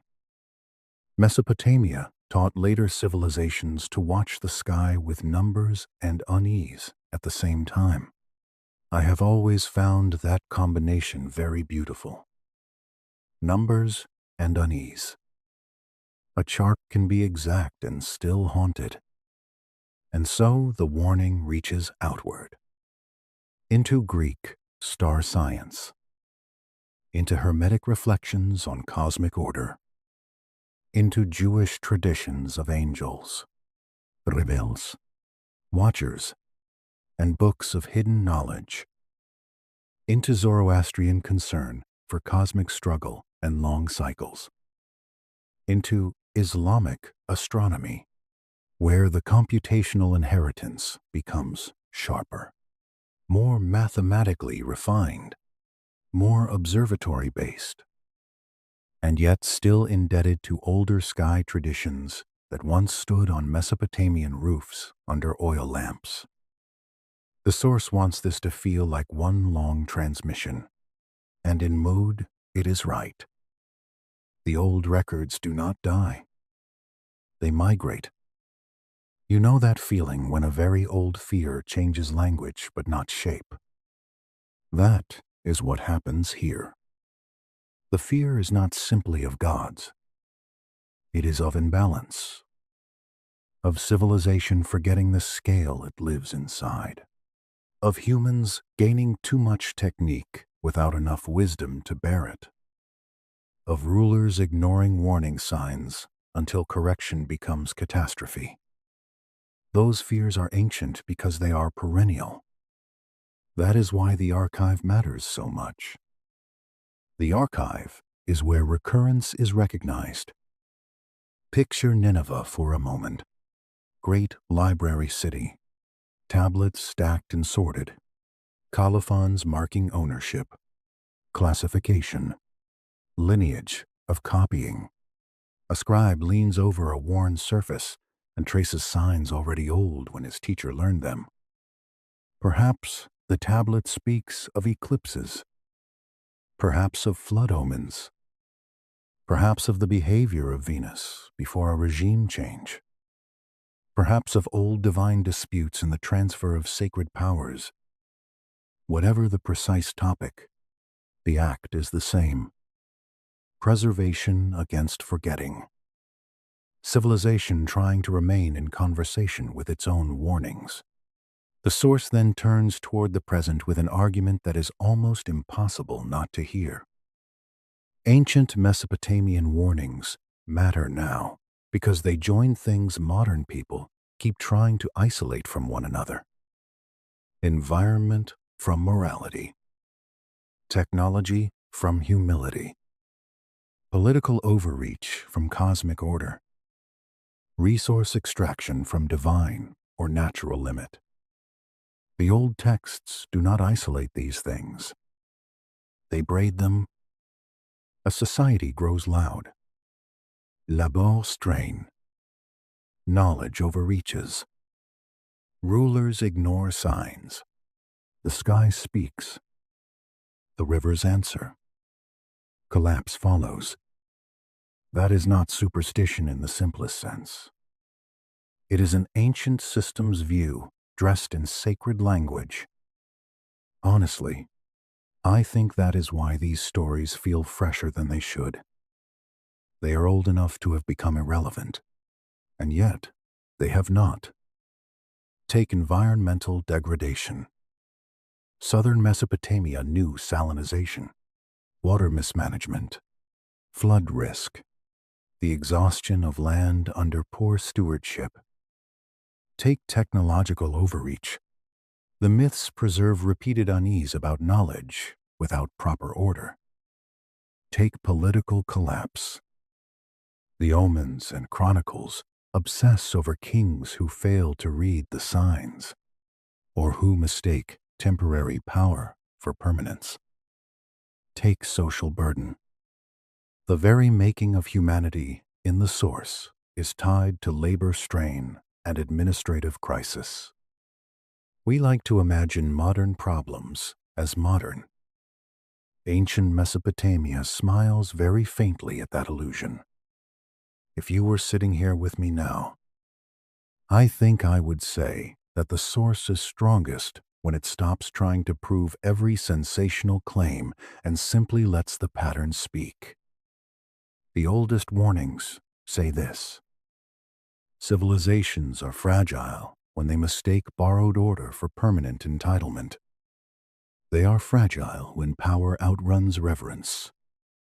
They are fragile when knowledge outruns moral maturity. They are fragile when they stop reading the world around them and assume prosperity means immunity. And perhaps that is the deepest meaning of the Anunnaki in this whole story.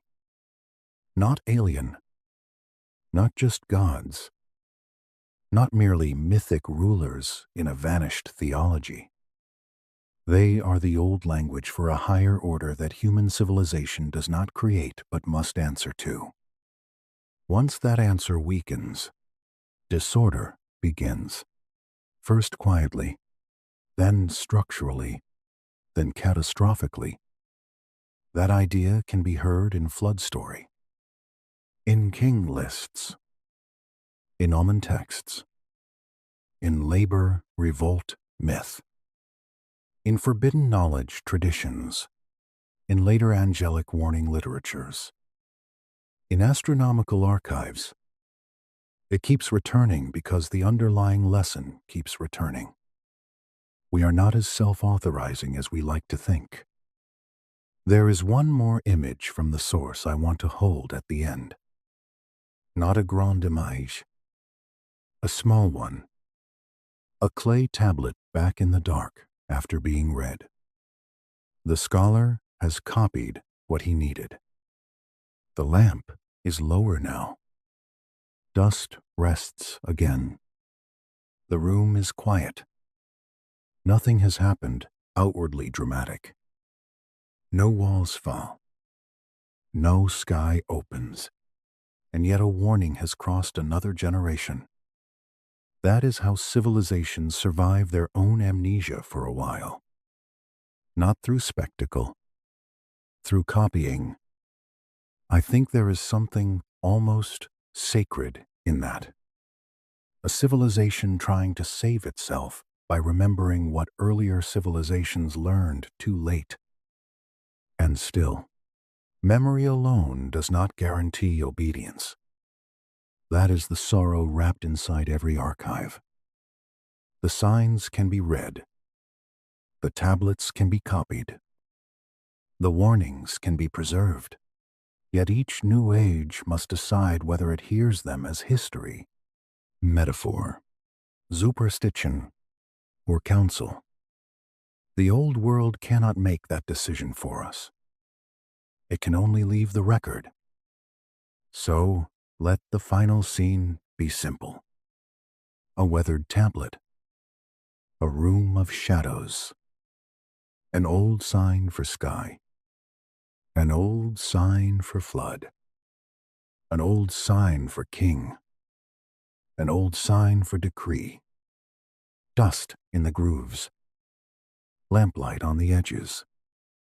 Outside, another civilization moving confidently through its own unfinished century, convinced in familiar ways that it is exceptional, advanced, and perhaps too clever to repeat the failures of the past.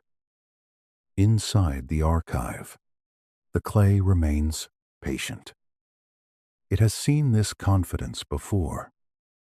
The fire beside us is almost out now. The room has become softer, and the oldest city is far away again, buried under dust, memory, and translation. But the warning is still here. In the 5 cities before the waters, in the sky, watched like law, in the labor, revolt, in the secret arts, in the archived omens, in the long transmission from Sumer to Babylon to later worlds that kept inheriting the same uneasy truth. Civilization does not stand by brilliance alone. It stands by proportion, restraint, reverence, and the humility to know that power without order eventually becomes its own undoing. And perhaps that is why these old clay tablets still feel alive. They are not trying to impress us. They are trying to outlast us long enough to say one thing clearly. The first cities believed that warnings were real, that collapse had patterns, and that forgetting those patterns was itself one of the greatest dangers. Good night,